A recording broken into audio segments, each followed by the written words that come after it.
जो मेरे भाई का जन्मदिन था और मुझे पता नहीं था कि मतलब जैसे ये लोग ये समाचार कांड करेंगे। रंजिश को लेकर है, ये पुराना जमीनी विवाद था। उत्तर प्रदेश के देवरिया के रुद्रपुर थाना क्षेत्र के फतेहपुर ग्राम पंचायत में 2 अक्टूबर को हुए खूनी संघर्ष ने प्रदेश को हिलाकर रख दिया है। यहां जमीन विवाद में पूर्व जिला पंचायत सदस्य की हत्या के बाद दूसरे पक्ष सत्यप्रकाश दुबे के परिवार के 5 लोगों की हत्या कर दी गई। सत्यप्रकाश दुबे समेत उनकी पत्नी, 2 बेटियों और बेटे को हमलावरों ने मौत के घाट उतार दिया। एक बच्चा अनमोल इस घटना में बाल बाल बच गया है और एक और बेटा देवेश घर से बाहर होने की वजह से हमलावरों के हाथ नहीं लग सका। 2 अक्टूबर की सुबह रुद्रपुर थाना क्षेत्र के फतेहपुर गांव के लेहरा टोला में पूर्व जिला पंचायत सदस्य प्रेमचंद यादव की हत्या से गुस्साए परिजनों ने सत्यप्रकाश दुबे के घर पर लाठी, डंडों और ईंट पत्थरों से हमला बोल दिया था और देखते ही देखते उन्होंने 5 लोगों को मौत के घाट उतार दिया। 10 बीघा जमीन के विवाद में हमलावर महज 20 से 25 मिनट में पूरे परिवार को मौत की नींद सुलाकर ही माने। गांव वालों ने पुलिस को घटना की खबर तो दी, लेकिन पुलिस के आने से पहले ही वारदात को अंजाम देने के बाद सभी हमलावर मौके से फरार हो गए थे। बताया जा रहा है कि पूरी वारदात की जड़ में वो 10 बीघा जमीन है, जिसके लिए ये खूनी संघर्ष हुआ है। दरअसल फतेहपुर ग्राम पंचायत लेहरा टोला गांव के सत्यप्रकाश दुबे और गांव के ही अभयपुर टोला निवासी प्रेमचंद यादव के बीच लंबे समय से जमीन विवाद चल रहा था।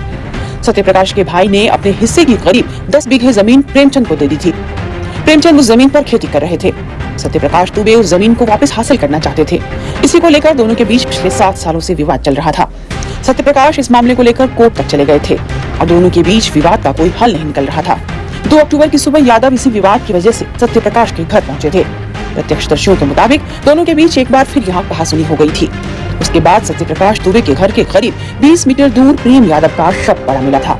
प्रेमचंद यादव की हत्या की खबर जैसे ही उनके टोले पर पहुंची, यादव के परिवार वालों ने उनकी हत्या का जिम्मेदार सत्यप्रकाश दुबे को माना और देखते ही देखते इस हत्या का बदला लेने के लिए प्रेमचंद यादव के परिजनों ने सत्यप्रकाश दुबे के घर पर हमला बोल दिया।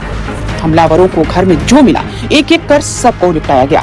उस समय सत्यप्रकाश के घर पर उनकी पत्नी और 3 बच्चे मौजूद थे। हमलावरों ने किसी को नहीं छोड़ा, पूरे परिवार को मार दिया गया। सिर्फ 10 साल का बच्चा अनमोल जिंदा बच गया, जिसकी हालत गंभीर बनी हुई है। सीएम योगी आदित्यनाथ ने इस घटना पर कड़ी नाराजगी जताते हुए दोषियों पर सख्त कार्रवाई के निर्देश दिए हैं। देवरिया में 6 लोगों की हत्या के मामलों में दोनों पक्ष की तरफ से केस दर्ज कराया गया है। पुलिस ने इस मामले में 1.5 दर्जन से ज्यादा लोगों को हिरासत में लिया है। लेहरा गांव में जमीनी विवाद को लेकर हुए नरसंहार के बाद मौत का सन्नाटा पसरा हुआ है। गांव में लोग एक दूसरे से बात करने से भी बच रहे हैं। पुलिस और पीएससी के जवान गांव में लगातार गश्त कर रहे हैं। टाइम्स नाउ नवभारत डिजिटल की रिपोर्ट।